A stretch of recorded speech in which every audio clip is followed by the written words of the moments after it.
What's going on, guys? Welcome back to the You Know Ball podcast. I am your host, Trill Bro Dude, and today we have returning to the podcast.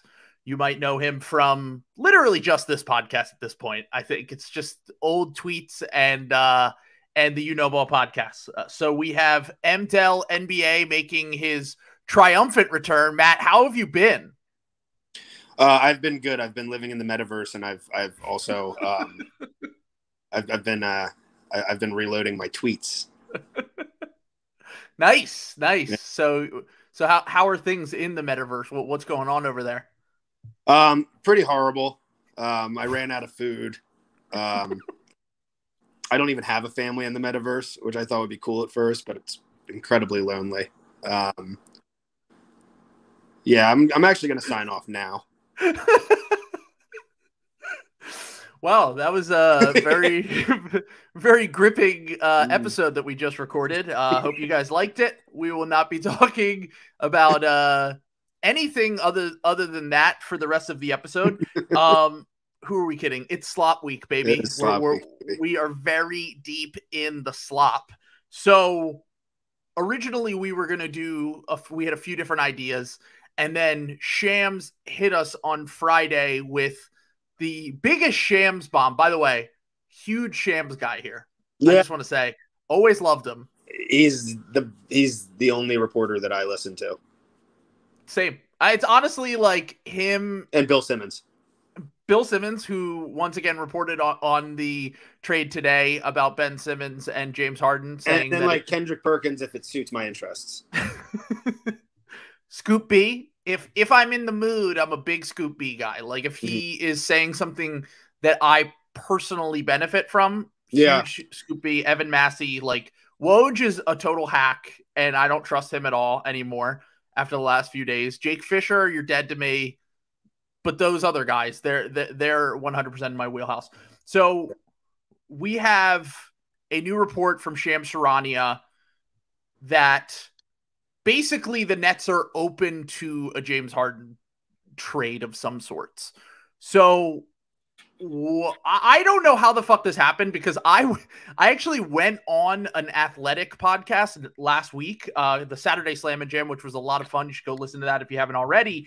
But I went on this podcast and they were asking me, like, what are the odds you think a Ben Simmons trade happens before the deadline? And we recorded this on Friday morning.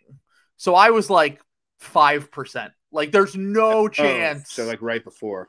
Like literally like 4 or 5 hours before the report comes out, I'm like, yeah, there's pretty much no chance he's going to get dealt before the deadline. Morey's just going to hold out, blah, blah, blah. Then the Shams piece drops and I'm like, we had to go re-record for 5 minutes. Really? Yeah, because I was like, this changes literally our entire conversation. Right. And that's what's so frustrating about this whole thing is like a new piece of news drops and pretty much everything I said a week ago is completely irrelevant, which makes for great podcasting. But what did you think of the Shams report when it dropped on Friday? And do you think a deal is going to be done before the deadline? I thought that the Shams report was really good. And I've never believed. Great writing. My parents, like the people I love the most in my life, I've never believed anyone more in my life. And I cannot even begin to tell you the level of emotional turmoil I'm going to experience if I find out that Shams Charania, who I trust with my life and my loved lives, was lying, and Ben Simmons is still on the team on Friday. I think that's fair, personally. I think we all should put our entire livelihood on the line for Shams Charania, our new God King Emperor. Mm-hmm. I honestly, when I first read it, I was like, I cannot believe that this is actually a thing. Like, I still am struggling to kind of figure it out from the Nets' perspective. Like, on one hand, I think if James Harden is completely checked out and is going to play defense like he did in that Kings game, and also just phone in the rest of the season and is not committed to winning or whatever, then okay, maybe, fine, whatever. But on the other hand, James Harden, Kevin Durant, and whoever else gives you the best shot at a title this season. Yeah, 100%. So why would you trade him now instead of just waiting until the offseason? Has it really gotten that bad? Because it seems like this is like my issue with the whole thing, like, and why I think it might not happen is like Durant has been out for what, like 2 weeks? Yeah. Like they were, by all accounts, pretty good when he was playing, and he was playing at MVP level.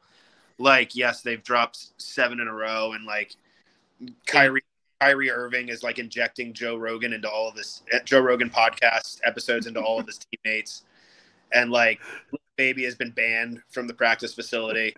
But like you would have, like, I just don't like, if I'm Sean Marks, like, Ben Simmons is not going to win you a championship this year. The only chance you have to win a championship, and when you have stars in their, late or early to mid 30s, like, you kind of just have to like cash in your coins and just go for it with those guys. Right. Like it doesn't, especially with Durant's injury history, like who knows like how many more years he has of like very high level basketball. Do you really want to end up with just Ben Simmons and like Matisse Thybulle potentially? Cam Thomas. Yeah, I mean, problem and a hooper. Right, absolutely. Like I said, I believe Shams has never lied, so it actually is going to happen. But I'm trying to look at it from the Nets' perspective, and it's just like, it's James Harden.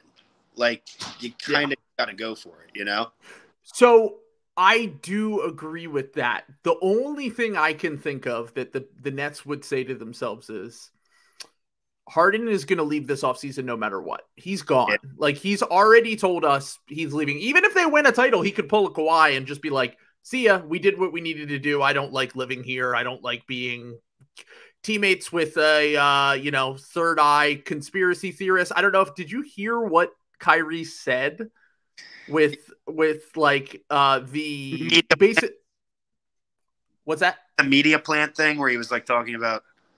No, he said, I was talking about what he said. What the other crazy thing he said. Okay. Yeah.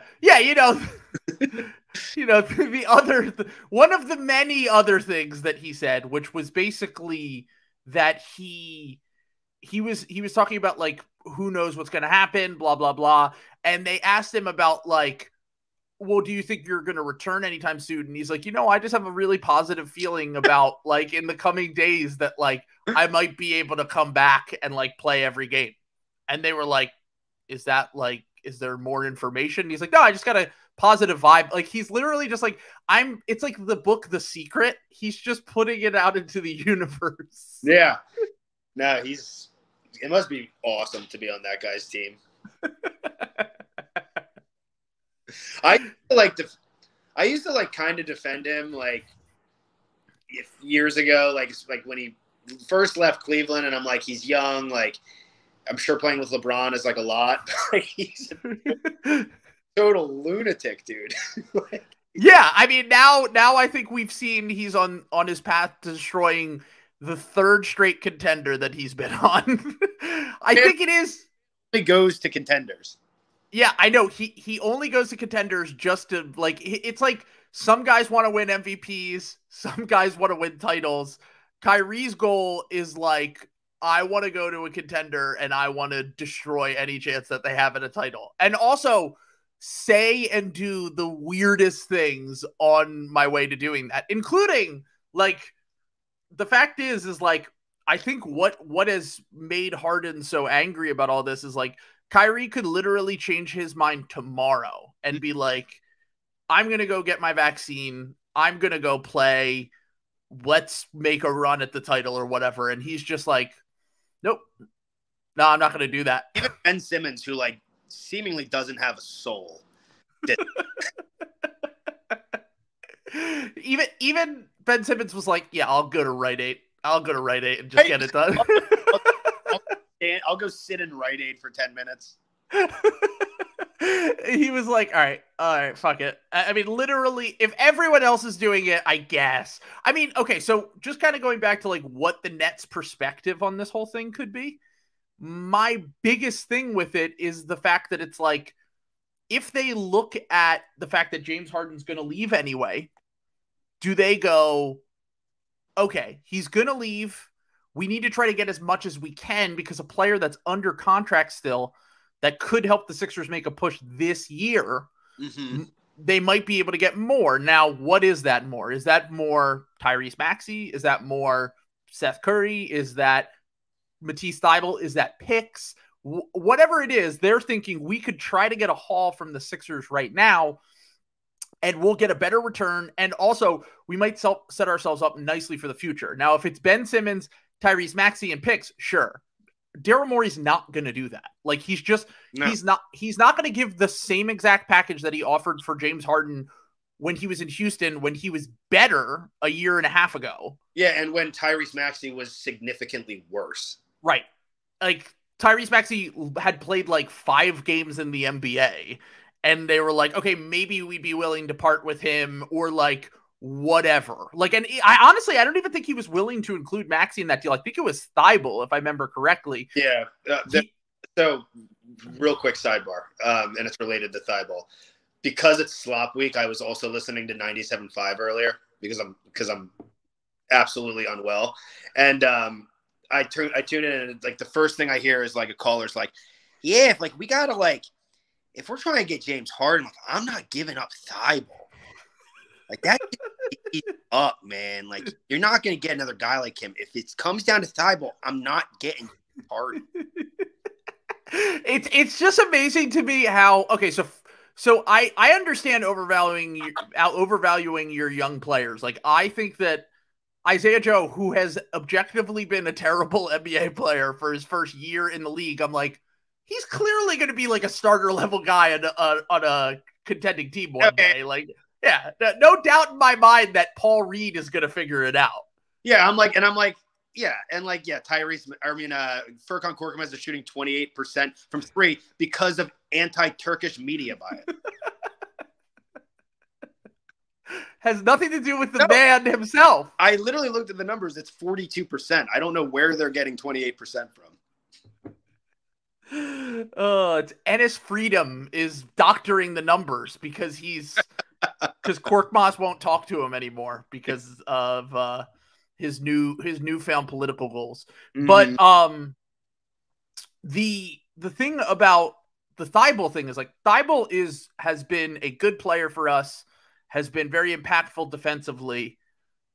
Every big game we play in, except for maybe the Warriors game earlier this year, I feel like every time we lose, I'm like, oh, Thybulle was a massive negative. Like, but it's always like, it's always so, his like impact in those big games is always so reliant on him hitting like 2 of the like 3 or 4 threes he takes. Sure. That's the only time he's gotten much better as a cutter. And one of the things I do want to say, like, I know we're not going to get too into X's and O's, but like, and like just the team in general, not just Embiid, and it might be infectious because Embiid's become such a willing passer, but like, we're finding guys off movement so much better than we used to. Like, absolutely. They don't even look like the same team. Like, and I know they're not a perfect team, but they just, despite turnovers, which happens to every team, they are moving it so much better, which is like great for like a guy like Thybulle, who is pretty athletic, especially vertically athletic, and like he's got a good first step coming off ball. But like, if that's the only impact you have, like if that's the only thing that you can offer, and it's like very inconsistent depending on the game, and like it's not something that's going to work really in the playoffs when teams are like more geared towards like specific players, that's like, if that's like a non-starter for any GM, they shouldn't have a job.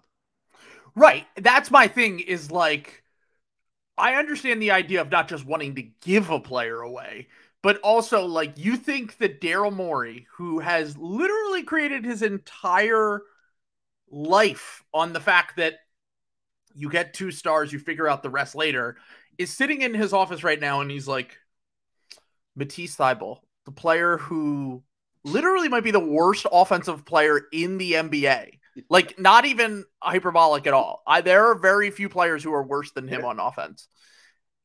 And he's like, yeah, that's what's going to hold me back from getting James Harden. Yeah. No. I have to, like, I know that, like, Morey gets, like, blasted. Even, you know, I semi-jokingly, semi-sincerely, like, also blast Morey. But, like, yeah, he should be in Guantanamo. We agree. Understands how basketball works. Of like, and knows that, like, Thybulle is not going, like, make or break a championship run if it means getting one of the, on a really great night, one of the 12 best players in the NBA, potentially a top 10 guy if he gets his, sort of revitalizes his effort levels. Yeah, and my whole thing is like the reason why you don't include Maxi, there's multiple reasons to it. First, Maxi is just a better prospect than Thibault. He clearly has higher upside. He is already a starting level point guard. I don't even know if you could, I would say if you put Matisse as a starter, he's probably going to be more of a net neutral, whereas Maxi can have on a night-to-night basis can have more of an impact on the game. We saw him win us a playoff game last year as a rookie, and he's gotten significantly better since then. Here's the other thing, just in terms, if you're just weighing like the emotional aspects of it too, like I swear to God, Embiid has never like enjoyed playing with a player more than he enjoys playing with Tyreese Maxey. Like for sure. Tyreese Maxey, and like, yeah, I know that it all comes down to like the players you have on your roster, but like, let's just say he was in a Harden deal. Like, I don't think that Joel would be all that thrilled by that, especially since this is the same team that has traded away like his friends and people like that really likes playing with time and time again. Here, most importantly, Tyreese Maxey is the first player that Joel likes that isn't a total sociopath. like, yeah. Like we're looking at you, Jimmy Butler and JJ Redick. Yeah, like everyone who he has liked before is like a serial killer vibe. Yep. And you look at the fact that Tyreese Maxey has literally the opposite, like the most wholesome vibes possible. Yeah. And like Tyreese Maxey, like Gogurt personified.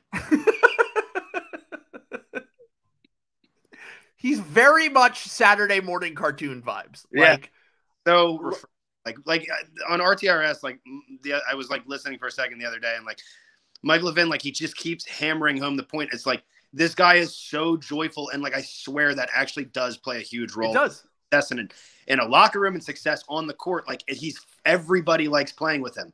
The way he plays and like the energy that he brings really, really matters. Like, 100%. And on top of that, like, what would you? I mean, the way he's playing the past month, like, where would you, if that was consistent? I mean, it has been consistent, but he's like gone another level since, probably since like Christmas. Like, where would you have him ranked, like, as a top what player in the NBA? I mean, right now, I'd probably still have him in that like 100 range, 125, just because like on a night-to-night basis, he's not making the same impact that like the highest level role players make. Right. And he's not a star yet.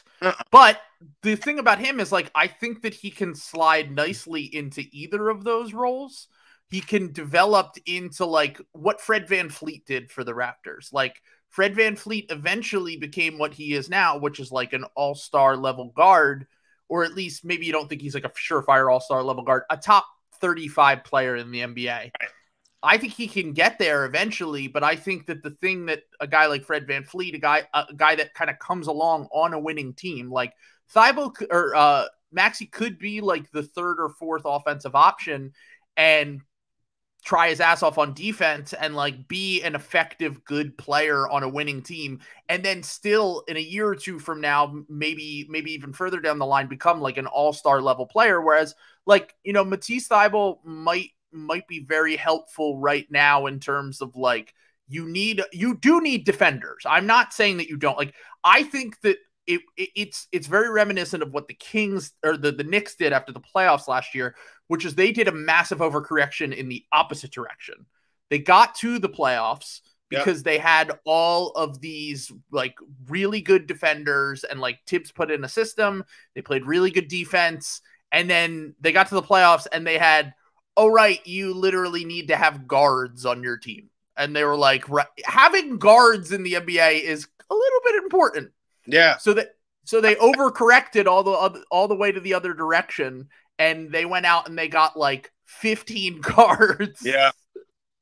And I don't want the Sixers to do that. I don't want the Sixers to go, here's Thybulle, here's Simmons, here is every Green, here's all of our defense. And then we just get back Harden and we have, Seth Curry, Maxi, Harden on the perimeter, Tobias, who's been terrible on defense this year. And the whole defense is just Joel Embiid. But I do want to say you can like, my big thing is like, part of the reason why I want them to make this move before Thursday, if they are going to actually make the move, if the Nets are willing to listen and they can make an offer, is because you need to reshape this team quick. Like, you need to reshape this team in this week, because if you're trading for 33-year-old James Harden, you need to go for it right fucking now. Yeah, you don't want to wait. And like it's looking at it from both sides, like you don't want to wait. We always do. Exactly. Yeah, I'm always thinking unbiasedly. You don't want to wait another year. You don't want to like wait until next year for Joel, because who knows what Joel is going to look like at that point. And you don't want to wait another year for Harden, because who knows what James Harden is going to look like as he gets deeper into his mid-30s, Like, yeah, you just have no idea. And like, so like when you're dealing with players, like obviously Embiid's only, what is he, 27? Yeah, he's about to be 28. And he has a crazy injury history. And then when you're dealing with a guard, I mean, obviously he's a bigger guard, so you would imagine Harden should be pretty durable moving forward. And he doesn't have a crazy history of injuries or like debilitating injuries. Like, yeah, he'll probably age pretty decently, but like you don't want to like just keep pushing or kicking the can down the road, and then all of a sudden it was too late. And like you did it. Like, I mean, that's really, obviously it's a little bit different, but like think about like the Sixers of the aughts, like, mid 2000s, getting Chris Webber and then getting big dog Glenn Robinson. Like obviously they were like way past their prime, but like that's what the Sixers did for a decade. And it's like, yes, they're big names, but like they eventually players fall apart. Yep. You got it. And also worth noting that like I know a lot of people have actually compared it to the Chris Webber situation, the Harden situation right now. I just want to say that like James Harden at his peak was an MVP player 2 years ago, 3 years ago. He's a top whatever, like 40 to 50 player in NBA history. Right. And you then compare it to the guys that the Sixers have got in the past, and it's like even the guys like Horford and Weber and guys that like they were good players at their peak. Even Butler. Butler was not, I mean, when we got him specifically, he was not the level that James Harden, never even close to that level. Right. Like he was an fringe all NBA guy. Mm-hmm. Whereas, and like same with Chris Webber, like good all-star for like 4 or 5 years, very good player, but like the level that Harden has dropped down to is like everyone is like, I think, yeah, you hit the best basketball of his career is probably behind him. He's probably not going to play at that MVP level again. No. But the thing is like, he's still a top 20 player in the NBA, right? Like Harden is better than like 95% of NBA players. 99%, like yeah, like right, like that's selling it too short. Like it's like 80% of him is still, like you said, top 15 to 20 player, and when you pair that with arguably arguably if not the best, one of the 2 or 3 best players in the NBA, like okay, yeah, now you have a championship. You have a championship level core. You just do, and you can put it as simply as this: like Embiid. 2 years ago, or last year, he was second in MVP voting. This year, he might win it. If not, he'll be top 2 or 3. And you're pairing him with a guy who was like top 3 in MVP voting like 4 years in a row. Dude, he was literally like this. I think he was like 6th in MVP voting last year. Yeah, dude, the Nets were like, they had like a crazy record when it was just James Harden last year without Kyrie Irving and without Kevin Durant. And like, yeah, he's had these hamstring injuries, which worry me, but like Chris Paul had the same thing a few years ago, and like he seems to be doing fine now. He's a 6'5" or like 6'6", 220-pound player. He's going to age better than any of like you can even name like Beal, who's not as big as him. You can name Lillard, who's way smaller than him. Harden is going to age so much more gracefully than any of them, just based on the amount of contact he can take and the amount of pounding he can put on his body, because he's a bigger player. It's just how it works. And wing body. And I would definitely be a little bit concerned about giving that guy a 5-year contract at 33 years old. Sure, of course. But at the same time, you're doing... Who cares? What's that? I said the world is going to be over, so who cares? We've already lived through a pandemic. Mm-hmm. Global warming's coming soon, folks. Just that's why we're all so obsessed with slop. It's just a distraction from the inevitable heat death of the universe. So let's just kind of fucking throw in all our chips. We know that we're all going to be living in the metaverse soon. We don't even have to worry about fucking real reality. We'll be with Matt in the metaverse. Yeah, and it's cold and lonely, but it's better than here. I would pay so much money for Zach Lowe to have Tim Bontemps on and just ask him questions about the apocalypse. Well, technically, actually, Zach. Yeah, technically, I'd rather have Ben Simmons for 5 years and in the apocalypse than James Harden for 2 years in the apocalypse. Think about how much faster it is. He can forage food so much faster than James Harden. James Harden's probably gonna eat all the food because he's a selfish player. Think about it. Ben Simmons is so worried about his physique. He's gonna give all the food to us, and he's gonna be able to live off all of his amino acids and proteins because he's in great shape. He's like 27 years old. Whew, thank you, Tim, for that perspective on survival mode with that. Holy survival mode with Zach Lowe and Tim Bontemps. Oh my God. I wanted to bring one thing up about Maxi. Is like, yeah, he's probably like, on the more optimistic side, like top 70, 75 player. On the more like balanced side, probably like a top 100 player. But he has a higher impact upside than any player in his range, pretty much. Like, he's the type of guy, like you said, like a Fred VanVleet, who like was probably also in that range like 2-3 years ago, who will eventually probably be in the top 40 just based on his trajectory. Yeah. And yeah, based on like what he's already doing, and with a little more growth, he's gonna skyrocket up those boards. Now, some Sixers fans are like, oh, he's right on the cusp of being an all-star pretty soon. Like, maybe not, but like he's gonna get to that point if he continues to move. If he continues to grow at this level, or just consistent like this.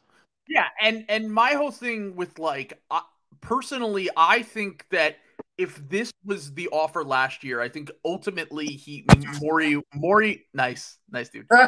Morey would have included Maxi if it meant that he gets James Harden and he'd worry about the rest later. What we've seen from Maxi since then, what he can give you on a rookie contract, and on top of that, I think ultimately Morey looks at this and goes, we'll give you everything but Embiid and Maxi now. Like, if the Nets called him on Thursday and they said, look, give us Ben Simmons, Seth Curry, and 2 first-round picks and 2 swaps, I think the Sixers would do it. Because I think that he would look at the situation and go, I'm probably going to have to pay a price in the offseason that is similar to that anyway. Mm-hmm. And even, okay, let's say they get to the offseason and it's just Ben Simmons and 2 firsts, and then you just have to make the salary work some other way. You get to keep Seth Curry. Okay, but then you also don't get a chance at the title at all this year. That's what you're risking there. So my thing is that I don't think he's going to say, I'm going to give my third best player, who also has upside, who's also on a rookie contract, and also I can just get James Harden from you guys this offseason. If he wants to come here, he's probably going to end up here some way. And we're going to use those 2 picks, those 2 swaps, maybe even Seth in a different trade to clear cap space so that we can threaten to sign James Harden. Yeah. So I think he'd be willing to offer what he would offer this offseason, plus whatever he would need to clear the cap space to make it so that they can have the threat at signing James Harden. Yeah, I think we're at the point where it's like, if I'm like, I think that Morey would basically give up anything except for, obviously not Embiid, but like except for like Maxi and a Simmons deal. I don't think he would give it for James Harden. I mean, I could be wrong. I don't think that would happen before the deadline, at least. I think he would have done it for Dame earlier this year. That was also, obviously, like, Sixers fans like have rose-tinted glasses. Like, he's not even close to Dame's level. No. But also, like, Maxi's gotten so much better since this offseason or the beginning of this year. If you're just looking from a value standpoint and the way he's perceived around the league, he just carries so much more value than he did 3 months ago. To me, the main difference, though, is that they know Harden wants to come here. Yep. Damian Lillard did not ever say he wanted to go to Philadelphia. And then on top of that, he's also under contract for 4 more seasons. So Morey would say, we'll send Maxi and Simmons out there for Damian Lillard if we can get him back.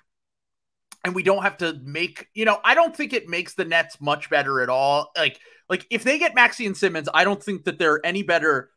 They have a better shot at winning the title this year. I think you could argue that if Kyrie can somehow get back to playing in all the games, that they would be a scary team and could potentially even beat the Sixers in the playoffs. But I wouldn't be like, oh, they're the favorites to win. Whereas if you're just sending them to the fucking Pacific Northwest where you're never going to have to play them and they're a rebuilding team and all this shit, and you get back a player who's under contract for 4 more years that didn't even necessarily want to come to you in free agency like this summer, like that's the major difference. And that's why he will hold on Maxey. And that's part of the reason why I've kind of shifted my opinion. I shift my opinion on this shit literally every other day. Yeah. But being mentally ill, which is awesome. Yeah. But I do just want to say that the thing about the Harden situation is like Harden wants to come here because we have Daryl Morey. And like the Sixers don't get players on the level of James Harden wanting to come here ever. It's never, ever, ever happened. It's never like you said, like even Jimmy Butler when he wanted to come here was not on James Harden's level in terms of like, maybe you could argue they were like Jimmy at the time was a top 20 player. Harden's on a top 20 player right now. But I don't think that like, if you take everything into consideration, that any team in the NBA would have taken that version of Jimmy Butler over this version of James Harden, even with his declining and blah, blah, blah. So my point on this whole thing is like, I trust no matter what happens, even if they keep Ben, which I was like, this is insane. You can't keep Ben. You can't do all this. If they keep Ben with the knowledge of we can get James Harden and the Nets want Ben Simmons and we can reshape the entire team this offseason around James Harden and Joel Embiid's, like basically to make it the perfect team built around them or as good as we can possibly get, then that's the only scenario in which I would be okay without trading Ben Simmons before the deadline. Because even if you get James Harden right now, like you still have the Tobias thing. And like, as I know Tobias has been playing better recently, but like it doesn't like he is, but like all the same like fatal flaws are there. Like if you just, I'm like, yeah, watch the games. I'm like one of those guys right now, but like when you watch him play, like, I mean, case in point, when he missed Maxey, that was just sort of like an obvious example. But like, there was multiple times the other day when we were playing Chicago where Maxey was wide open and like either like the weak side corner or like above the break on the weak side. And like has his hands up like this, like he's literally going like this, or he just looks like dejected. And Tobias doesn't even look at him. Tobias, last shot of the half, and you could see the souls just like drain out of Embiid and Maxey. Like it's all still there. He's shooting better, and that's like, and he's maybe like pulling the trigger a little quicker, but all of those issues are still there. He definitely doesn't look as I swear he looked slower and less decisive earlier in the season. No, he did. He did. But and we're just talking about offensively, like his defense has not been good the entire season. And like, if you are getting to the point where you're like, okay, we're going all in, and let's say that somehow they're able to keep Seth and Maxey, and let's just say like it's like Danny Green, Ben Simmons, and 2 picks. Then you say to yourself, defensively, yeah, Thibel's going to be a lockdown guy, but you don't know how many minutes he can play in the playoffs because of the offensive struggles. Oh, yeah. You know Seth and Maxey are going to get targeted because of their size. Harden is the most effective when he's in a switching system. Yeah. And the Sixers can't run that. Manageable, like, mid-post defender, like, because he's freaking strong. But, yeah, he's better in a switchable system for sure. So couple that with the fact that our only good defensive wing is a massive negative on offense. And then you have Tobias, who's a horrific help defender.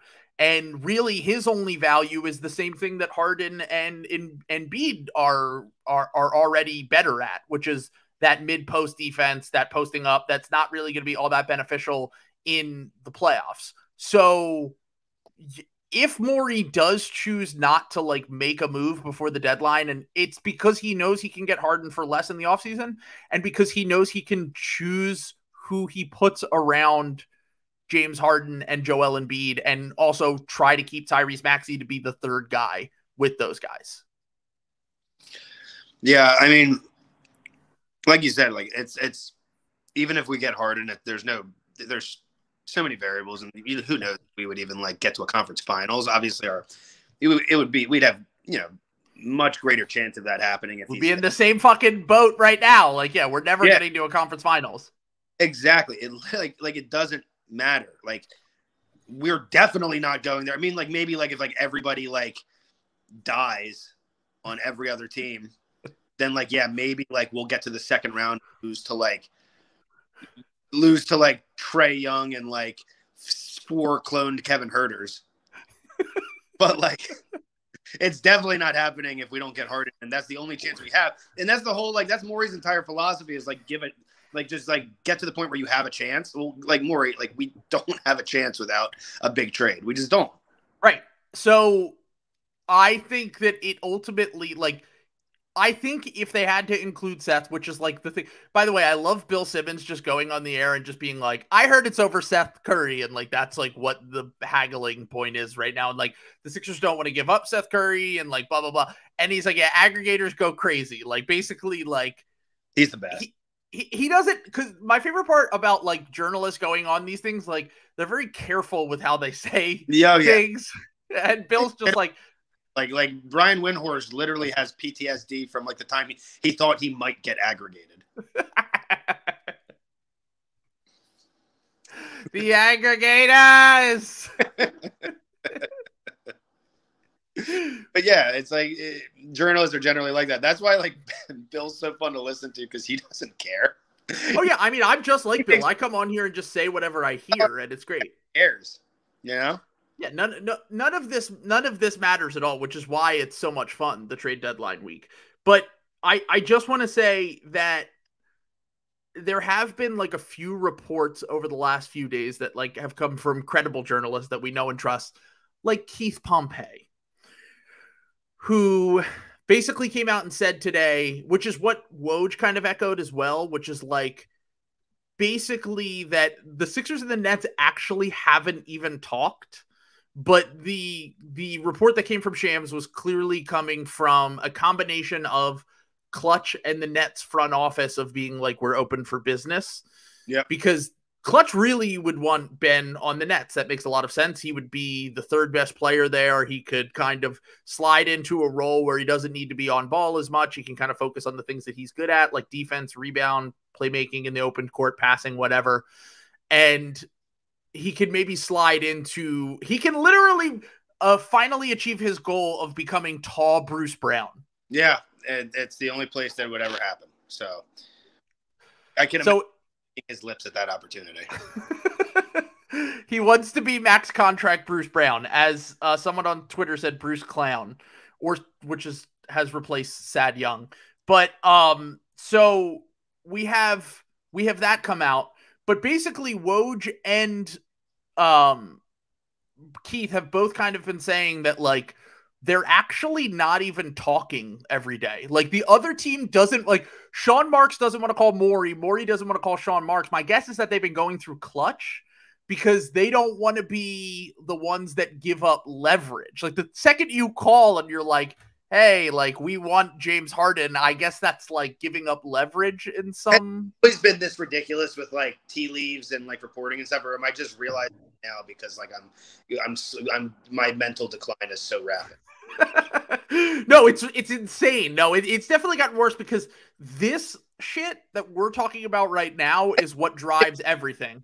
Differentiate between like Shams and Woj. It was like, all right, well, Shams got it or Woj got it. But now it's like, now I'm like, well, Shams, like you did that, like that clip. It's like, well, Shams is with Clutch. Now the thing you have to understand about Woj is that he's with the general managers.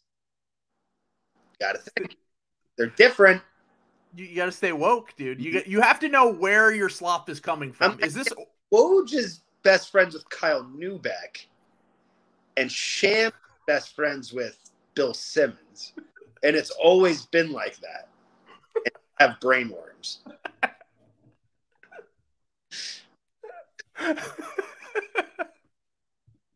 It's so true. I'm so invested in this that I'm like, I need to know where my slop comes from. I will not eat this slop if it comes from a fast food restaurant. Are you kidding me? That's the veganism in you. I only take cage-free slop, please. Mm-hmm. Organically sourced. I need to know that this slop was murdered in vain, please. Mm-hmm. So, but kind of kind of just talking about all this. So it seems like the one anecdote that came out, which was basically, I think this was from Jake Fisher, that Morey called about a month ago and talked to Sean Marks and was like, "What about James?" And he was like, "James Johnson," which is a great bit. I have to say, Sean Marks is... Yeah, he's on fire. Do you think Blake Griffin's rubbing off on him, the comedy? Yeah. I like to imagine after every Nets loss, they boost morale by like giving Blake Griffin a Tech 5. They're just like, Blake, dude. Airline food, crickets. He's like, I was on season 2 of Broad City. Please care about me again. It's hard being a redhead that nobody cares about. He just starts listing his credits. He's like, I used to do Tuesday nights at the Laugh Factory on Venice. He gives after every loss, he gives Sean Marks his headshot. Send this to other teams in case you're trading me. Sends him a deck to his email, and it's just like Broad City, the Laugh Factory, and perpetual depression. Impractical. One time I was on Impractical Jokers. Did you know that? Wait, did Blake Griffin and have him and Ben Simmons dated the same person? Did they both? Yeah. Yeah, the deal's not happening. I'm siding with Woj. It falls through because of this. You know, we went to Blake and we said, you know, we know that you still have feelings for... We both fell in love with the cyber in there. We can't get past it. Was it Kylie or Kendall? I can't even remember which one. Oh, Kendall Jenner. Yeah, the taller one. the taller one. The one who seems more normal. She definitely is. Yeah. She's definitely way more normal. Yeah. I mean, she doesn't, for example, she doesn't have children with mass murderers. That's like, true. Does not have children with mass murderers. And that's why we love her, folks. That's why we love her. That's why we think she... You know what's funny? Anytime I listen to Travis Scott now, I feel like I hope people aren't listening, see that I'm listening to Travis Scott on Spotify. Yeah, that's how I feel anytime I listen to Kanye West as well. It's fun. Oh, Jesus. My childhood was a lie. The group chat slanders Kid Cudi, and I just quietly log off. You're like, I like them. They're like, well, yeah, because you're white. And it's like, yeah, listen to Day and Night in my room alone and wonder how becoming 30 happened to me. I'm like, oh, why am I white and 30?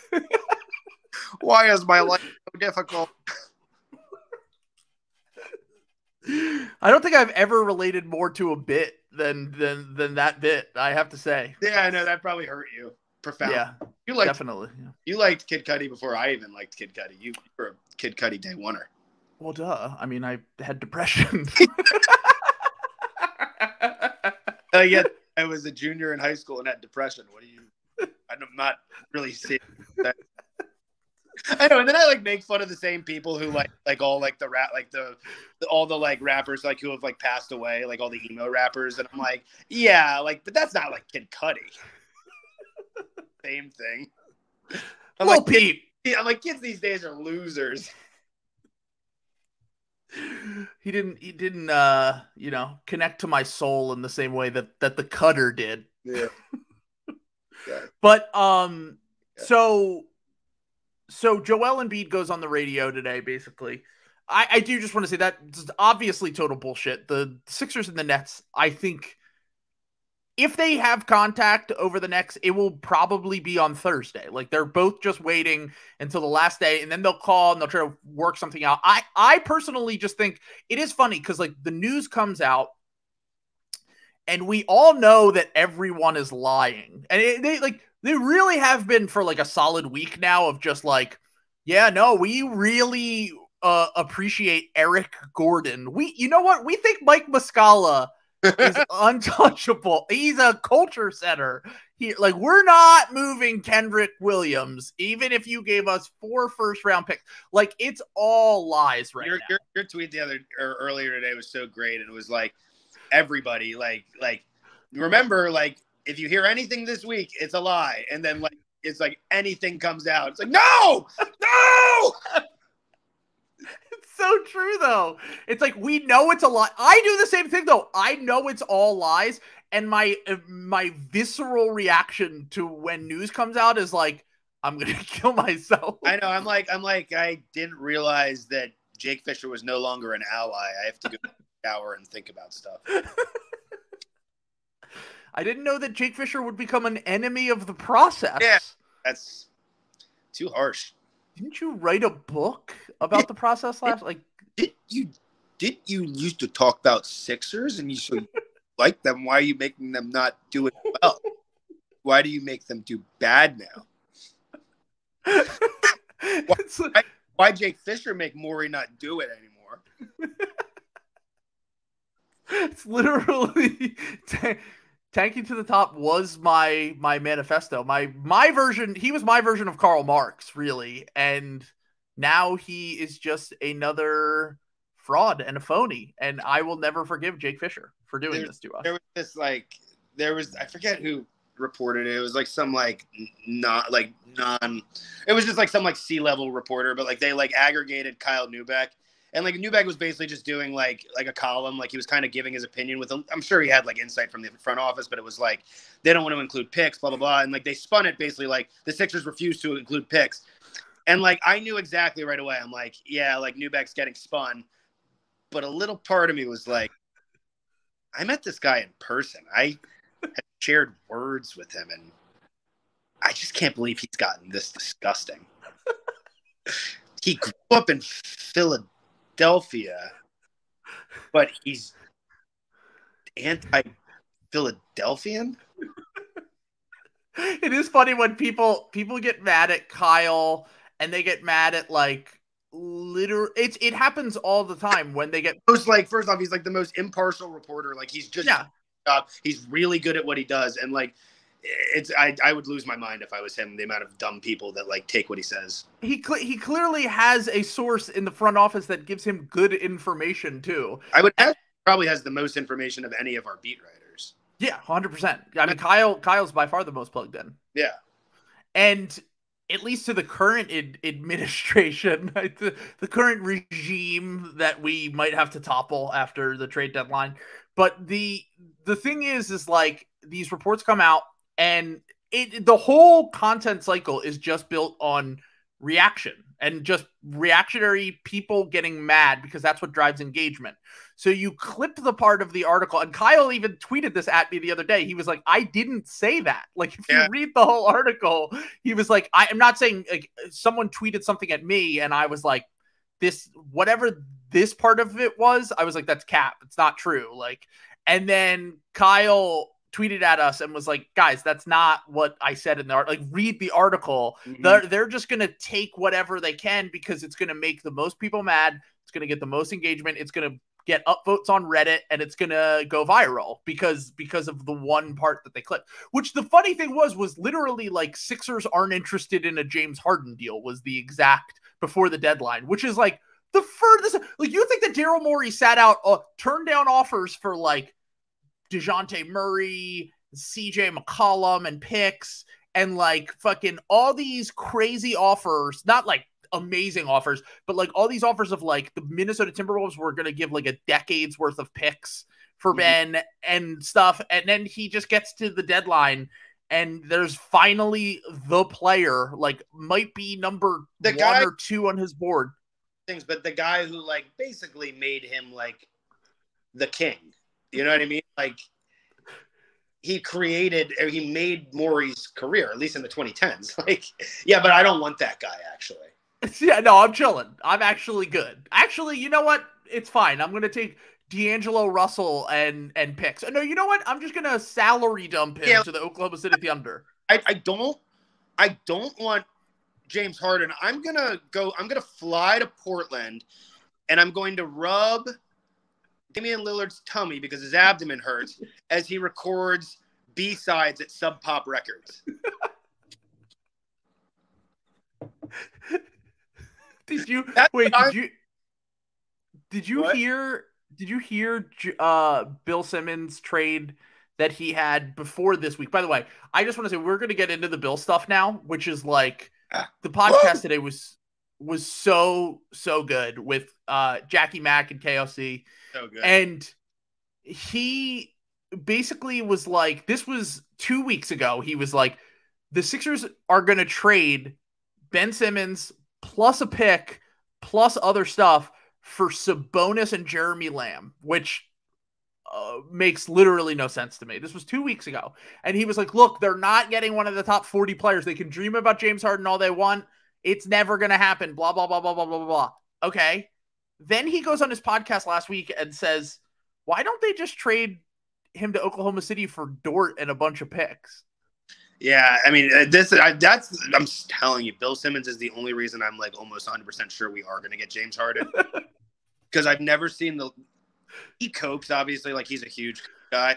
But like when you can literally like through your earbuds taste Jackie McMullen's Goodwill Hunting flavored tears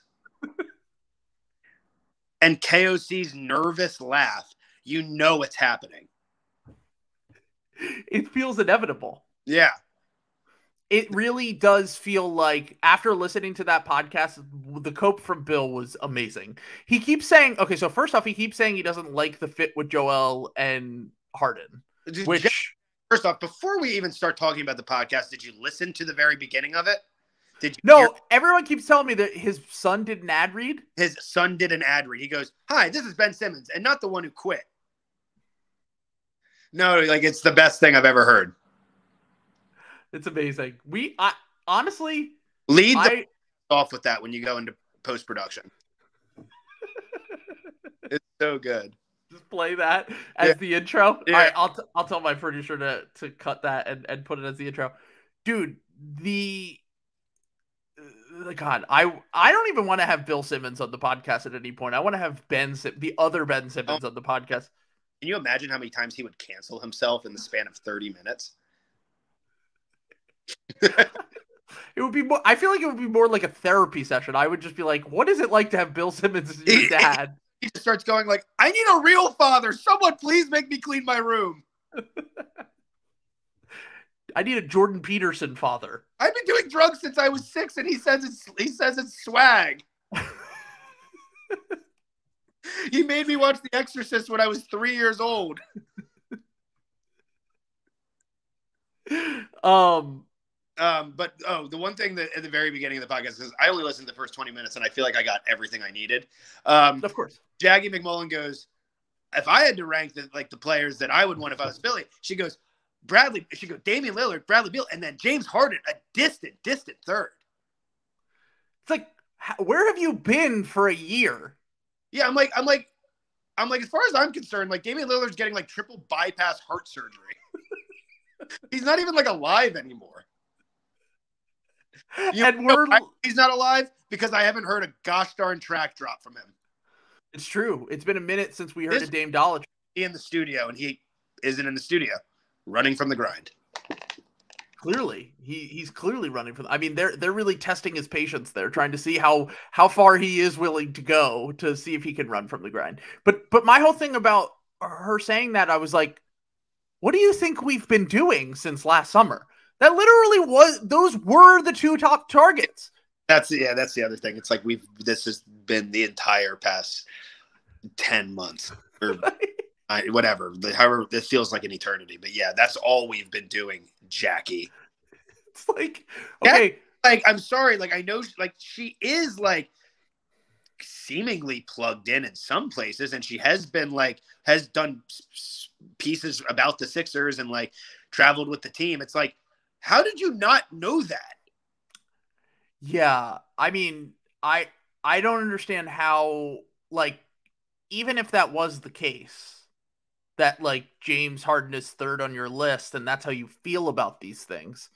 We tried to do the other two. They have to want to come here and play for our team to do that, and their teams have to be willing to fucking trade them. That's the whole point of this. Exactly. It's crazy. It's like people just don't think about like I know that it's like I've said it already, but like no one factors in like players' emotions. Like they don't want to be here. They would have made it clear if they did want to be here, but they haven't. Bradley Beal has had like 25 mood swings over the past 12 calendar months and is having a fucking existential crisis trying to figure out whether he wants to be one of the highest paid players in the NBA history while also not making the All-Star team this year. Bradley Beal has had far too many mood swings, and Damian Lillard has had far too little mood swings. I agree. We need to have a happy medium. Have a James Harden level of mood swing where you only have one mood swing, but it's a massive one, and it happens like every year and a half, and you want to go to the Sixers at the end of it. Those are the mood swings I like. All medium level mood swings end up in Philadelphia, baby. We're at least on the list. Like, that's the thing. Like, you think about like every star who's asked out over the past 5 years. I think James Harden's the only one to ever put us on his list. I personally, I for sure cannot think of another one. James would be like the first like superstar level guy that we've acquired via trade or whatever since Moses Malone. And that happened before Michael Jordan was in the NBA. That happened quite a bit before I was fucking born. Yes. So I think we should do that personally. But like this idea that like, and Bill kept bringing it up, which was like, I would just go after Beal. And I'm like, okay, so Beal, and then you said 30 minutes later, Beal is not getting traded before the deadline. Like Beal is staying in Washington. So you would just wait until this offseason to try to get Bradley Beal in a sign-in trade for Ben Simmons, knowing that it's possible he doesn't want to come here. And it's also possible that you could get to the offseason and maybe the Nets win the title and Harden's like, whatever, I'll just stay here and try to win more titles. Exactly. And also the terrifying thing is that that's totally in the realm of possibility. It is. If you have James Harden, and who knows what happens with like the vaccine mandates and all that stuff. If you have James Harden, Kyrie Irving for even 50% of those games, and Kevin Durant, like you've got a pretty good chance to win a championship if they're healthy. Yeah. You just do. Yeah. Like it's mind blowing that like, I just like, you have to do it now. Like if you can, what it comes down to is look like like obviously we didn't wait for Harden we just didn't get him. But look what happened when, like, look at how much can happen in the span of, like, 3 to 4 months. Like, Ben Simmons went from being, like, a legitimate, like, piece for any superstar to, like, disappearing from the face of the earth. Yeah. Like, who knows what happens? And also on top of that, and we've held him out of basketball for so long that people forget. Like, people went from, because people live so in the moment and they're so reactionary, people live in this, like, Ben struggled in the playoffs, and he struggled in the playoffs before. So after the season, everyone's like, Ben sucks. No one's giving up anything for Ben. Then Morey, to his credit, was psycho enough to wait this long to get to the point where a top 20 player has now become available, a former MVP, and they're like, yeah, I guess we'll take a Ben Simmons package back. But that's the thing. Like, that is the one thing. And like, I was annoyed when it was happening, but like, people have the memory of goldfish. You know what I mean? Like, obviously people remember like Ben screwed up, but like really it's probably people in Philadelphia that remember it the most. Like everyone else is like, oh, Ben Simmons, he's been all NBA twice. Like was runner up. All they go is on Basketball Reference. Pretty decent stats, was runner-up defensive player of the year. If you wait long enough, people are stupid enough to forget, including, and we've seen time and time again, general managers in the NBA. 100%. And I think Sean Marks is actually a good general manager. I don't think that he's going to do this. I don't think he's just going to do this just to do it. Like, I think he's going to do it because he knows Harden wants out. He knows he's not going to be 100% this year. He knows maybe KD's injury is more serious than we think. But if you have the opportunity to do it and there is a reasonable deal on the table, like Bill said, where it's Seth Curry, who love Seth Curry, but like he's not make or breaking any superstar deal. And you have the chance to like you might make Brooklyn's chances a little bit worse if they get Seth and Ben Simmons back, but you're making your chances way better. Like you're making your chances 10 times better to win the like that 5% thing. You're well above the 5% mark if you just have those two players on your team. And this idea that like we should just wait until the summer and then maybe a better fit is going to become available is just insane to me. No, you get talent. You just get talent.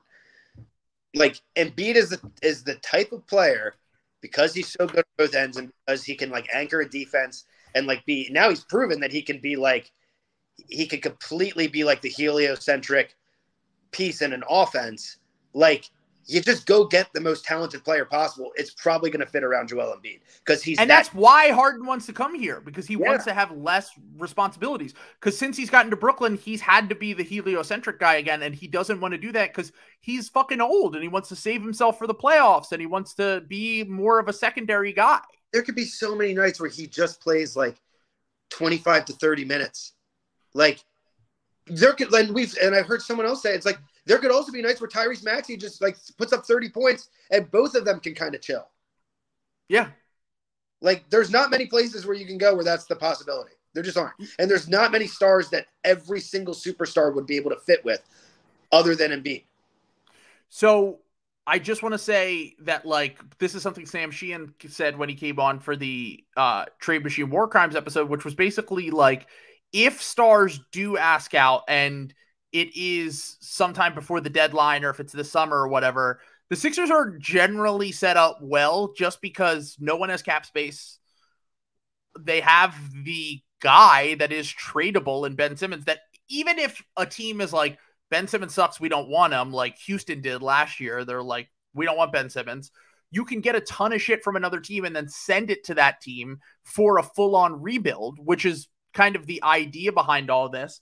But I do just want to say that my favorite part of that podcast with Bill and Jackie is like them being so certain that like Ben Simmons is just going to go to the Nets, even KOC a little bit. Like KOC is clearly like he's surpassed Bill in terms of like basketball knowledge by 100 at this point. Oh yeah. I think that he is such a victim of peer pressure though. When he's like on podcasts with Bill, he's so scared to like have any like original thoughts or pushback on what they're saying, which is like Jackie was like talking about.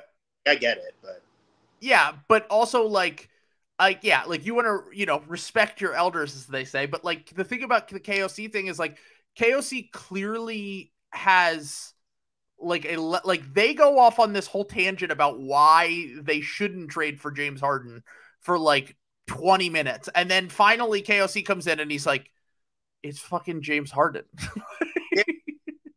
Like, what are you talking about? Harden like has been eliminated in the first round of the playoffs every year of his career. He's very regularly in the conference finals. Like, yes, I'm so sorry he hasn't made an NBA finals, but like he gets pretty darn close almost every single time he's healthy with like even a moderate supporting cast around him. Also, worth noting, he almost by himself beat the greatest team of all time. Yeah, it's crazy. Like, people talk about him literally like honestly, people talk about him even when they made the trade. I went back and I listened to the first episode that we ever did of this podcast, which was titled James Harden is not a Sixer and I am not okay. And you were on and Marty was on, and I was like, everyone is talking about James Harden like he's Karis LeVert and Karis LeVert like he's James Harden. It's crazy. It's just people just get like bored of something and then they like have to have like a new thing that's better than the old thing, even though it's clearly not better than the old thing. But it's a personality thing too, where like this is now Harden's second time quitting on a team in a few years, but circumstances are a little bit different here. Like that is my thing, is like my biggest concern is the fact that Harden falls out with teammates after 2 or 3 seasons. Like, I totally understand that. And like, I would be worried about that, but I also am not concerned that like if you are trading for him, once again, this is going in on the next 2 to 3 seasons, and you hope that they're good enough to do it in that time.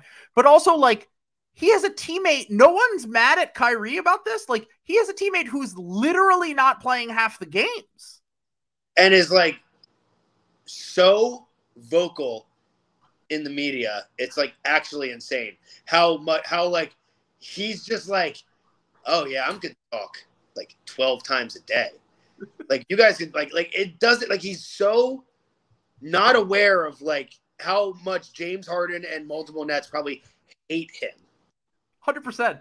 It's crazy. Yeah. And that's why him and Durant as a duo is very funny and also makes a lot of sense. But, like, James Harden was never going to be cool with that. No. I mean, the thing is that, like, the coping levels reached a maximum peak high about 2 weeks ago when this story first came out, which was like, okay, this idea that Harden could leave or whatever, when Nets fans were sharing the pictures of Kyrie and Harden hugging after they won a game. And I was like, at that moment, I was like, oh, he's gone. Yep. That's like, wait, Kyrie, you said Kyrie and Harden were hugging? Yeah. Because they won. That's like going on. That's like, you know, Westbrook season 90059 on Twitter being like, look at this man. He's a family man. And it's like a picture of, it's like Westbrook's Christmas card from 2017. How could you ever believe anything else? It's literally the same exact thing that people were doing with KD and the Warriors, with Kyrie and the Celtics. Like, these guys are going to put on for the public eye. Like, they're not going to, like, just openly fucking hate each other. Like, that's just not what the reality of the situation is. But let's move on from all that. And let's just talk a little bit about maybe the worst trade of slop seasons, one of the worst trades that I've ever heard of. The Portland Trailblazers traded Norm Powell and Robert Covington to the Los Angeles Clippers for Keon Johnson, who was the 21st pick in the last draft, Eric Bledsoe, and Justice Winslow, and a second-round pick. What the fuck is Portland doing? Is that how you pronounce it? Justice? Yeah. I'm pretty sure it is. Yeah, I'm pretty sure he pronounces his name Justice. Is it Justice? I can't believe he's still in the NBA. He barely is. That's awesome for him. Hold on. Have I been pronouncing his name wrong this whole time? I want it to be that. I need to know because it's spelled differently. Hold on. Now I have to look up how Justice Winslow is pronounced. All right. Oh, of course it's not on his fucking Wikipedia page. How dare you, Wikipedia? What a monster. All right, hold on. I'm pretty sure it's Justice. Hold on. It's not on his fucking basketball reference page either. I'm pretty sure it's Justice. And if it isn't, I'm going to look like a fucking idiot. Panasonic Wazbomb. I mean, that's a little bit more understandable considering that he spells his name J-U-S. Way more understandable. That one was wild. That's sick.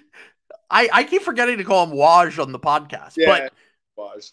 So, Justice Winslow, who I don't know what the fuck, like, when we talked about the Damian Lillard thing earlier, like him running from the grind, this is really like, people were saying, like, this is like testing what he is willing to They literally just traded two good players. They're like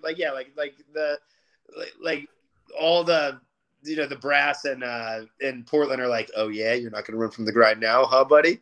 Yeah, we'll see if you don't run from the grind this time. Yeah, we're gonna get rid of two of your friends, two of your good teammates. You gonna run for the grind? Yeah, we're gonna keep CJ McCollum forever. You gonna run for the grind? We're gonna start 3 midgets in the backcourt. Literally, no one over 6'2" will ever play next to you in the backcourt. You're like 6'2", 170 pounds. Well, buddy, do we have a lot more guys just like that in the pipeline? It's amazing because when they made the Norm Powell trade, I was like, it kind of made sense. The first one kind of made sense to me because I was like, okay, so they're trying to, like, it's funny to say, like, push in your chips when you're getting Norm Powell. An above average NBA starter. Right? What's that? Kawhi is not playing this year, right? No, well, no one really knows if Kawhi and Paul George are playing. I was talking about the Blazers trade last year when they traded Gary Trent Jr. They traded Gary Trent Jr. for Norm Powell like 7 months ago. Basically, they got like Eric Bledsoe and filler for Norm Powell. Or for Gary Trent Jr. Yeah. That rocks. And, they gave up 2 first-round picks before last season to get Robert Covington. Oh, didn't they used to have Will Barton, too, at one point? Yeah, but then they traded him for Nurkic. Yeah. Okay. I mean, Nurkic did well for them. But, like, they just seemingly get rid of good players a lot was what I was getting at. Well, they've only had, like, 10 of them over the past decade. And And my whole thing about this is, like, they decided Norm Powell, who's a good NBA starter, like solid, good player, like he had a 50-40-90 season almost last year on almost 20 points a game. Really good shooter, can score, athletic, long arms, like, and Robert Covington, who isn't as good as he used to be, but like will still be a good help defender and like put up a ton of catch and shoot threes. And they got back Eric Bledsoe and Keon Johnson, who like might be fine, but he like has also sucked in the G League. It's just funny that like Damian Lillard is willing to be so stubborn. Like he's so stubborn that like he will play in Portland for his entire NBA career in front of Fred Armisen and the cast of Portlandia.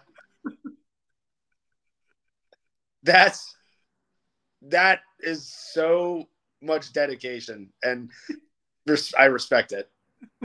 He's literally like, he's getting cold foam lattes with Fred Armisen after games, and he's like, damn, I can't believe this is my life. But like in a good way. He's literally just like, would you leave Portland if you got to have lunch with Chuck Klosterman every day? Klosterman's like, lunch exists. Yeah, lunch does exist. Let's make a podcast out of it.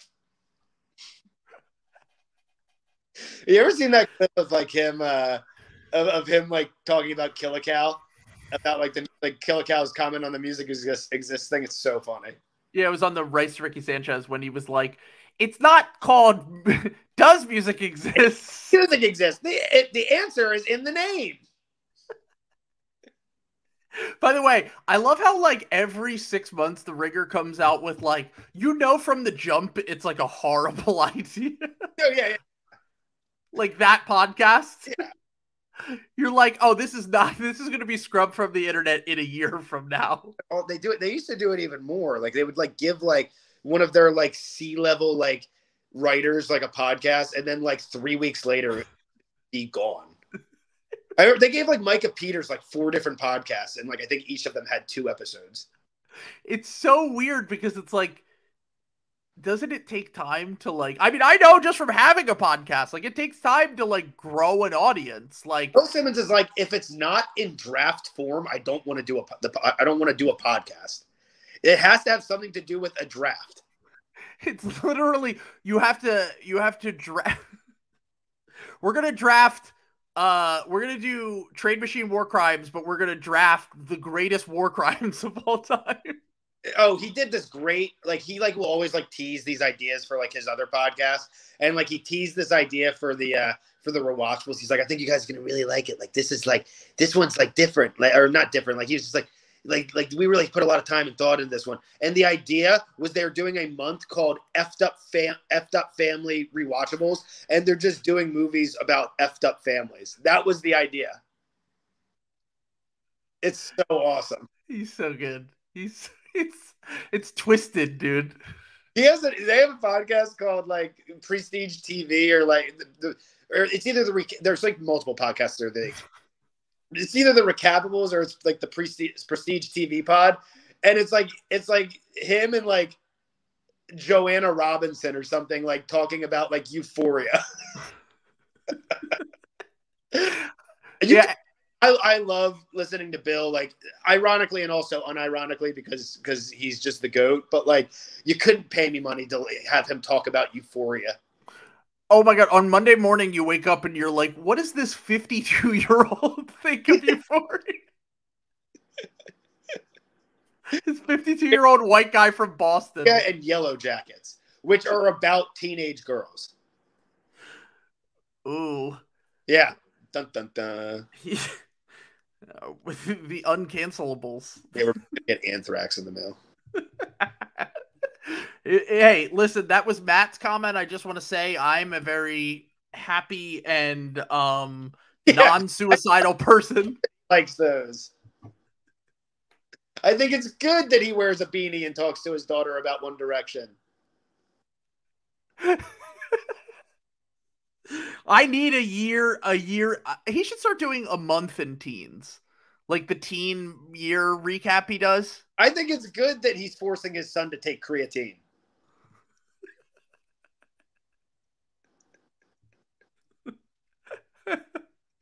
He was talking the other day, like, and he was like, I forget what it was like. It was like Guess the Lines or something, but he was just like, he was like talking about how his son's like getting really into, he's like going to play football and like he's going to take it really seriously and like how it's like cutting into his wrestling career. Like this. Oh, I did hear that. Yeah, I heard that part. Yeah, which is great. Or he gets armpit hair. Yeah, Bill is committed to getting his son CTE in one way or another. Horrible father. All right, before we get out of here, we do have to touch on the slop of the. This is just such a nothing trade to me. Caris LeVert was traded. Yeah, I know. I don't care either. No, but I never talk about it because like Cleveland is kind of relevant. If this was Cleveland from last year, I would have already signed off. You're like, yeah, no, they have some intriguing things. My whole thing though is like call Marty Teller or something. I'm not doing this.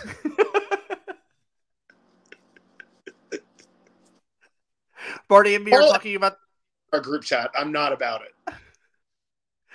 Fucking Marty and me are just talking about the tax implications of the Ricky Rubio and Caris LeVert trade. Like, but you're like accidentally just doing like on Nate. Yeah, we're just doing Nate and Danny. Like, yeah. Pretty much. But so Caris LeVert gets traded for Ricky Rubio and the Cavs first round pick this year and then 2 seconds. I just want to say, I don't understand what is this whole thing about like every podcast and like every media person does this now.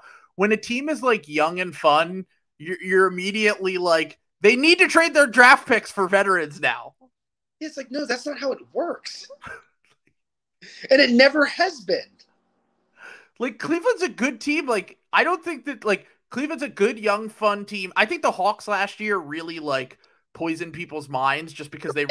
Looking at the Grizzlies, they did the exact opposite. They didn't trade all their picks once they got, like, good players. And look at them now. They're the most fun. I'm so upset that I am not a Memphis Grizzlies fan. I would do anything to be... Like, just watching John Morant have fun and, like, dance is, like, more fun than anything I've ever experienced as a Sixers fan. And also, like, they hit on guys later in the first round with picks that they didn't even... Like, they're trading their second round picks to get higher, like, or lower first round picks, like Desmond Bane. Did years ago. Like, they're just drafting. Right. Like, the Cavs don't need to... Like, Caris LeVert's a totally fine, decent rotation player, and, like, yeah, they could use more ball handling, but also, like, is Caris LeVert the difference between being eliminated in the second round and making it to the finals? In my mind, it's like, you guys have Evan Mobley and Darius Garland on contract for seemingly ever. What are you doing? Why are you cashing in on, like, skinny Tobias Harris? It's crazy. Hooper Tobias. Small Tobias. I do feel bad for I feel bad for Ricky Rubio because he, like, I mean, he's always been like a pretty impactful player, but he finally found a place where he was like making a legitimately awesome impact, and then like just gets destroyed, and then he gets sent to hell. They're like, you are now in purgatory. Yeah, hang out with like Sabonis and all the guys that look like Sabonis. Also, they might trade Sabonis and Turner this week too. So best of luck. Just to Bill Simmons' bedroom.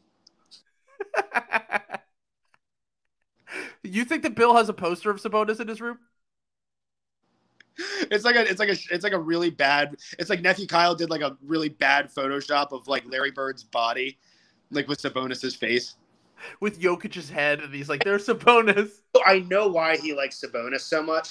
Because he's white. I don't know if this has ever been explained. I just thought of it right now. You know, Bill, like, his brain stopped working in like 2004, so he has like this encyclopedic knowledge of everything before that in basketball. And I'm sure back then he was like one of the smarter basketball people. It's because always talks about the what if, and he loves what ifs of Arvydas Sabonis. Like, he loves Arvydas Sabonis. He's talked about him plenty of times in the book of basketball, et cetera, et cetera, et cetera. So of course he's going to love his son because he gets to watch his son. It's true. Actually, wow, that's a great point. Yeah. Just thought. Do you remember the episode of 30 Rock? That's actually a great theory, but do you remember the episode of 30 Rock where Liz's brother, who's played by Andy Richter, has like the traumatic brain injury when he's in high school? Yeah. So he thinks every day is like 1987. Yep. That's Bill, but with basketball. That is Bill with basketball. Yep. Bill, like, as far as Bill's concerned, the Celtics absolutely dominated 86 and then got screwed by injuries in 87, and they're just waiting to get back in 88. He's like this Jason and Jalen, were they on the 87 team? He's back in on the Celtics though, dude. They've won like 5 games in a row or something. So he's back after saying that they sucked and they should blow it up. They're past 11, so like he's like ready to like make a blood sacrifice. we should be buyers at the deadline. 2 weeks ago, he was like, "I'd trade Jalen and 3 firsts for Sabonis." Mm-hmm. That guy wants nothing more than to pair Jason Tatum with Domantas Sabonis and watch it. They like are a perennial. No, Sabonis he's going to go play with Jason Tatum's best friend, Bradley Beal in Washington. They're going to, yeah. Ooh, that's going to hurt. Yeah, that's going to, I mean, Bill is just going to be. I know we're about to wrap, but like, just for like 2 minutes, like, can you, like, Bradley Beal and Domantas Sabonis in Washington is so funny, dude. That's so good. It's literally, someone described it, Kevin, the Bulls fan, just was like, it's just a less interesting version of Zach and Vooch. Yeah, it sucks so bad.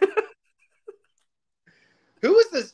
It's like, didn't we already see him play with like a B- level center in Marcin Gortat? Like, doing it again? I don't know. People just like, God bless Bradley Beal's PR team and the propaganda machine, but he's like the 25th best player in the NBA. He scores a lot of points, but like that's not anything new. Players outside the top 25 score a lot of points all the time. I just want to say, well, to be fair, he almost led the NBA in scoring last year, which is an accomplishment. I think he lost by like half a percentage point to Steph Curry. That was impressive. He's also not as good as he was last year. True. I just want to say, this is a man who is about to make one of the largest contracts in NBA history. Yeah, like $270 million or something like that. And he just missed the All-Star team for the second time in 3 seasons. It's baffling. It's like I don't. Yeah, like God, it's incredible that like he has just maintained this. Pretty much, like the media talks about him like he's never done anything wrong. It's actually crazy. No, they talk about him like he's on the level of player that we've been wanting to get, like the Dame, the Steph, the Harden. Ever in his career come even close to the impact that Damian Lillard has had in probably his 5th best season. It's crazy. It's insane. Point like 2 years ago where like Damian Lillard, like I was like, I didn't think he was better than Steph, but I was like, okay, this guy's like, there was like a playoff series. Maybe it was 2 years ago. It was like, this is like the most insane thing I've ever seen in my life. Like just and like the shots he was making. Yeah, I was gonna say Dame was clearly the second best to Steph for a good stretch, and then you have Bradley Beal, who is like the 5th best shooting guard in the NBA. A position that is not deep, mind you. It has never been. He's like Harden, Booker, like he might be like the third or fourth, but it's not a deep position. Let's think about it. Harden, definitely better. Definitely better. Harden. Booker, definitely better. Levine, definitely better. If you can't, Levine is a. Yeah. Oh my God. Yeah. God, remember when we used to talk about maybe getting Levine? It feels like 5 years ago. That would have been really cool, huh? It feels like it was when he sucked. That's how long ago it was. You know what's crazy is like that the core of that team were like as of recently as 2 years ago were both viewed as like guys that are horrible. Like the Rose were both viewed horribly 2 years ago. Yeah, it was like the trash. If they're on your team, you're gonna suck. Yeah. Now, granted, like first off, the thing, DeRozan was never bad. Levine actually did used to be bad. Yeah. Like the DeRozan slander is like kind of insane. He's always been good, but basketball. But it really is okay. So Booker was in part of this group as well when the Suns sucked, even though Booker was always obviously good. Yeah. But the thing about it's Bill Simmons' brain. It's like you're not a winner, and then you're like their second best player is like fucking Marquise Chris. Yep. Yeah, it's awesome. How could DeMar DeRozan not? First off, I was going to say, how could DeMar DeRozan not make it to the playoffs? And then I realized he did take the Spurs to the playoffs 2 years ago and the play-in last year, and they're like a fine team. They're like a 10 seed right now. Yeah, they're like, I don't get it. It doesn't make any sense. It's literally just because he lost to LeBron in the playoffs. There's no other. Like people thought, and obviously the Kyle Lowry stuff is exhausting and like so annoying. But like people also thought Kyle Lowry wasn't good because he lost to LeBron in the playoffs. Right. And I just want to say the DeMar thing. Have you guys been watching the entire past millennium, or the entire 21st century? Everybody loses to LeBron in the playoffs. It's like everyone but super teams. Like Kevin Garnett regularly lost to LeBron in the playoffs. He's like one of the 20 best basketball players of all time. Yeah. So I just want to leave on this note, but it is that Bill Simmons. There's this thing with on-off. I call it on-off poisoning, where like people just look specifically at one player's on-off. Hate that. It's so fucking annoying, and then they use that to just one player on-off is like the most unproductive statistics there ever has been. It's also like a lot of the times the majority of guys where they're like, well, they're actually better without Bradley Beal, or they're better without DeMar DeRozan, or they're better without. And then I'm like, do you watch their games when those players are on the court? They're the entire offense. And then when they leave, the defense is slightly better and the offense usually sucks. Yeah. Or it's one of those things where it's like, okay, they're going up against the starters and the bench. The other guys are going up against like scrubs off the bench. Like it's just, you need so much context to just look at on-off and be like, that's a good player based on. Or even when people are like, oh, like the Sixers, like their defensive rating isn't hard. Like Embiid's impact isn't like his on-off impact isn't as good as it's been in years past. I'm like, it's because he has better, like our bench is better. Like what? Yeah, and like, also like he's the entire offense and the entire defense. He's going to be a 17 like net rating. Yeah, our bench is legitimately solid for the first time in his entire career. Obvious, and then they'll be like, "Well, Jokic has like a better net rating." It's like, yeah, because Jokic has way worse teammates, which is why his team is not as good as the Sixers. Right. It's It's true. It's every year Embiid always had these massive plus the on-off numbers, but then you would watch the games and you're like, I mean, like Drummond drives me nuts sometimes, but like he's the first like good backup center that we've ever had. I know. It's crazy, dude. It makes me lose my mind, honestly. It's insane. All right, well, that's a good place to end it. Thanks for coming on, dude. It was great talking with you, brother. I'll see you at the ritual suicide if we don't trade Ben on Thursday. Listen, if we're gonna do a ritual suicide, I'd rather have Ben Simmons on my team. If we're gonna have a circle of guys, they're gonna be at the ritual suicide. I'd rather have a guy who's 6'10", can probably like hold the heads up above all the zombies that are trying to eat the heads. If you have James Harden, he's only 6'5", you can only hold the heads up so high. All right, I'm out of here. Peace. Bye.